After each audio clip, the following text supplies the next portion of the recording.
Hey guys, welcome to my channel. My name is Brindice. If you are new here, today I'm going to be doing another Q&A video. You guys really liked the last one, so I'm doing another one. Make sure to hit that subscribe button down below and give this video a thumbs up, and make sure to turn on your bell notifications for when I upload. So I asked you guys on my fitness Instagram, Get Fit with Brin, to ask me more questions for today. So I'm just going to get started with the questions. Question number 1 is, how do you deal with the days when you don't feel like working out? I just push myself so hard, except if it's a day where I'm like working all day, like I'm exhausted, like I just need to rest and sleep. I definitely don't make myself go then, because your body's telling you that you need some rest, and give yourself rest when you need it. Does loose skin tighten over time? I believe it does a little bit. I do have some on my lower abdomen. It's not that apparent. I definitely think it has gotten less noticeable. I definitely think you can help the appearance a lot, but I don't think it will go away 100% without like a loose skin removal surgery. So I don't know.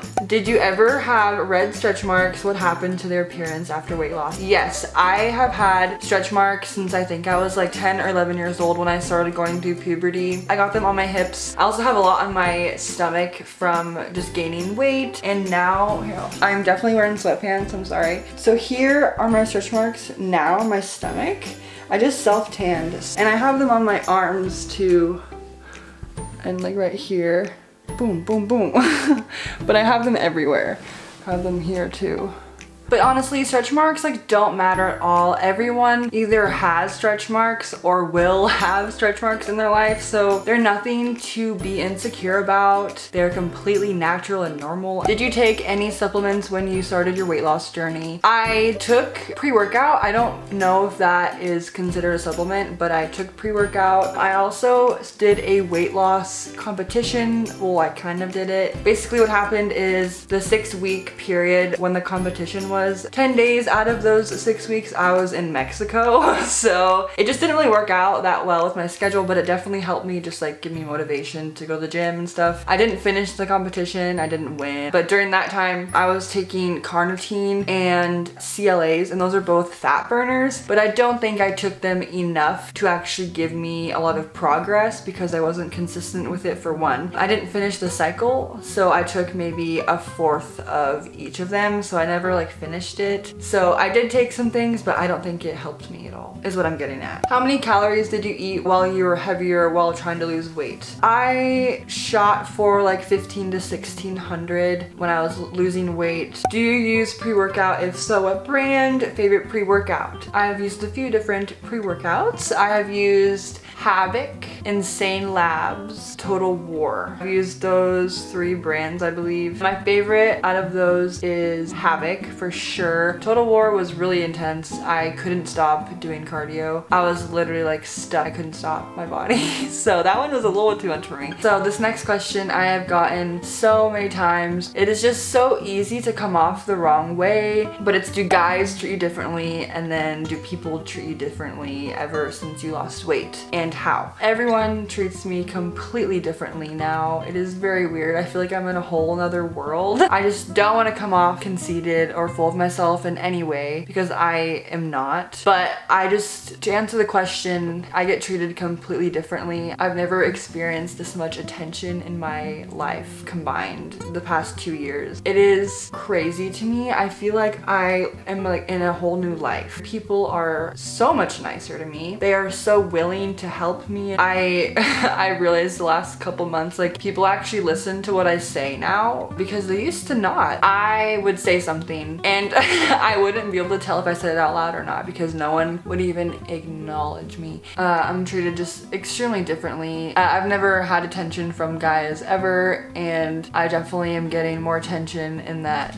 area now. I just feel so weird saying that and like talking about it, but yes, I get treated very differently, long story short. Do you ever get in a workout slump? If so, what do you do to get back into working out? I was just in this slump for like 3 months. I would work out maybe like once or twice a week versus me working out 5 to 6 to 7 times a week. It was just like a big change in my routine and everything, because I just reached my goal of losing 100 pounds in September, I believe. Ever since that happened, I'm like, what am I doing?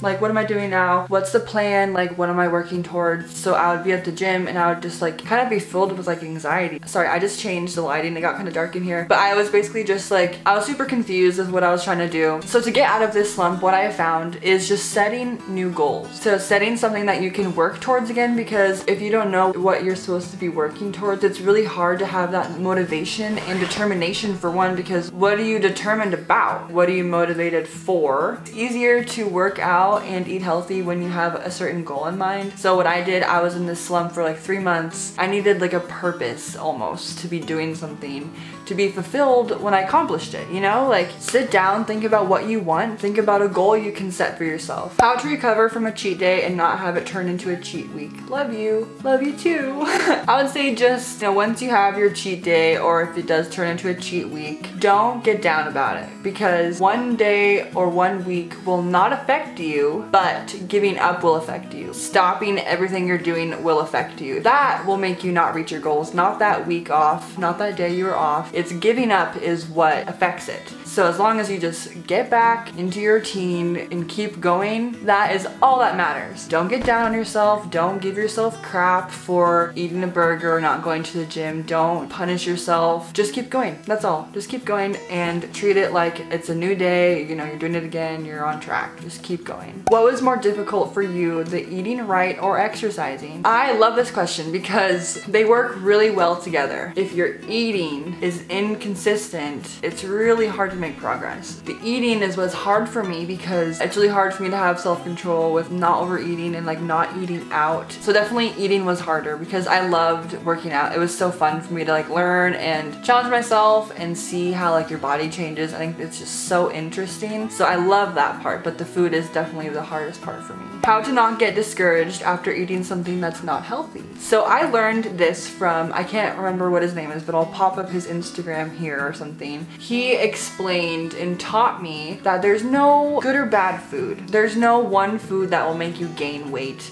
There's no one food that will make you lose weight. It's all about your caloric intake. He did this challenge where he ate like a Whopper or something for a week and he still lost weight doing that, because it's all about your calorie intake, not the food itself. It is the food itself, but it's the calories in the food that is what matters. So just know, like, there's no good or bad food. It's all about moderation. I ate chocolate probably every single day during my weight loss. I probably did. I think I eat chocolate every day because I just love it and it makes me happy. Chocolate makes me happy and I just eat it in moderation so it doesn't affect my goals. And just don't get discouraged because there's no good or bad food. Just get that out of your head. Get it out. Can you recommend foods/meals that kept you full without eating a lot of calories? You can do like a volume meal, and that is more food, but it's still less calories. So you can do this with like veggies. I make a lot of kind of like a stir fry, I would say, or like a saute with like peppers, mushrooms, onions, and spinach, and then ground turkey. And it comes to like a lot of food because you can eat a lot of like the peppers and the mushrooms and the spinach. It's like no calories. Depending on what you like, you can also have like salads and put like chicken in there and hard-boiled eggs for protein, and it's a lot of food and it should keep you full for a long time. What gave you the push to start a healthy lifestyle and work out?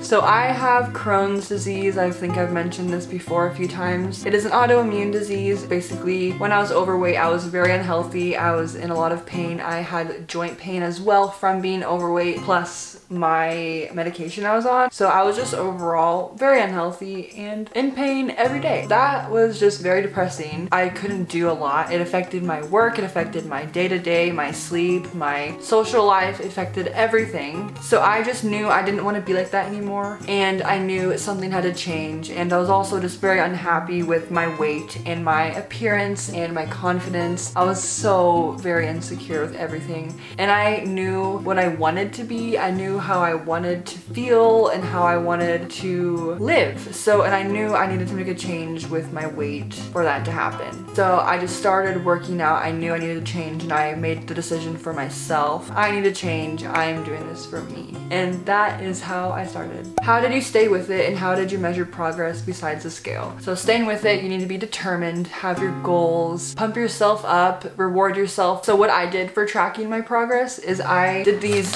in-body scans, and sorry, there's like pre-workout all over it. I'll show you guys. This is my most recent one I did. I did this scan on March 7th. It is now March 11th right now. The day I'm filming. Since January 12th, that was my last scan, I have gained 3 pounds of muscle. I have gained 6 pounds though, but my BMR went up 150 calories. So your BMR, it's your basal metabolic rate, and this is how many calories you burn at rest. So I'm gonna try my best to hold onto that muscle and keep that while I lose fat. If you have a nutrition store in your town, you should give them a call and ask them if they have an in-body scan or if there's any way they can help you track your body fat percentage. So you can try an in-body scan or progress pictures and just use that to compare your progress that way instead of the scale. How do you balance work and school while losing weight? I'm trying, it's so hard. I don't go to school, but I do work a lot. Just try to make routine, make yourself prepared. So you can meal prep, try to pack your meals the day before or in the morning, and be patient. Just know every day can't be perfect. So just try to create routine. You can do it. I believe in you. I know you can. I know you can. What's the most positive thing that has come from your weight loss in your life? The most positive thing is that I'm more positive. I was so negative with myself and with life, and I'm just happy that I'm more positive now because I can be a positive person in other people's lives. I honestly feel like I already have been, and that just makes me feel so good, and that just makes me want to keep doing what I'm doing. Being able to help people that are going through the same struggles I was going through or am going through currently, I don't think that would have happened if I was still as negative as I was before. So definitely just changing my perspective on life is the most positive thing that's happened for sure. Did you gain a lot of confidence by losing weight? You're my inspo, by the way. Oh, that's so sweet. That makes me so happy. But I definitely did. Like, I can tell you what, I would never be in like a crop top like this or anything in a video like 2 years ago. I'm just more confident with being out too, if that makes sense. Before I lost weight, going to like a party or something, it sounded so fun. I would be so excited to go, like, oh, that sounds so fun, being social. But then I would get there and I would just freeze. I would be so insecure, just insecure with myself and like how I looked, and like if someone was looking at me, I'd be like, are they looking at me? Are they judging me? Are they saying mean things? I just am like able to like be present. Be like, oh, I'm with my friends, like we're all hanging out, like that's it. Like I just don't have that social anxiety anymore. I'm able to be myself more. Do you ever feel insecure about your height? Not anymore, but I definitely did. I'd always make myself try to like look smaller. Like, I would always hunch my shoulders. I've just learned to freaking own it. I'm not gonna get any shorter, so why not just own it? I'm 5'10", so there's definitely women that are taller than me, but there's a lot of girls like around my height. I feel like 5'10", 5'11", but I definitely have just learned to love it, learned to be confident about it. That was the last question for today's video, so thank you guys so much for watching, and make sure to hit the subscribe button down below and give this video a thumbs up, and thank you guys so much for watching. I'll see you guys in my next video. Bye!